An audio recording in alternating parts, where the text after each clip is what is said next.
Qizlar, hozir men Moskvadagi mega торговый sentrga keldim. Ximkida joylashgan ekan. Hozir sizlarga hamma joyini ko'rsatib chiqaman.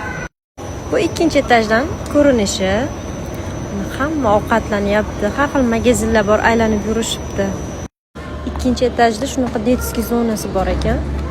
Bolalar mazza qilib aylanishyapti-yu. Yo'q narsani o'zi yo'q lekin. Bolajonlarni olib kelib mazza qilib aylanadigan joy ekan. Shu kafega kirganlar bormi? Va pish ovqatlari zo'rda. Bu yerda italyanskiy restoran bor. Ichida atmosfera prosta bomba. Bu yerga kirganlar bilishadi. Bu esa men. Har xil burgerlar bor. Bir ish bilan kelsalar, bu торговый sentrda hamma ishlar bitadi. Har qanaqa parfumeriya magazinlar bor, ovqatlanishga har xil joylar bor, massajli kreslolar bor. Hamma ishlarni shu yerda bemalol bitirib, dam olib ketsanglar bo'ladigan joy ekan. Sizlarga tavsiya beraman, обязательно kelib ko'ringlar shu yerga.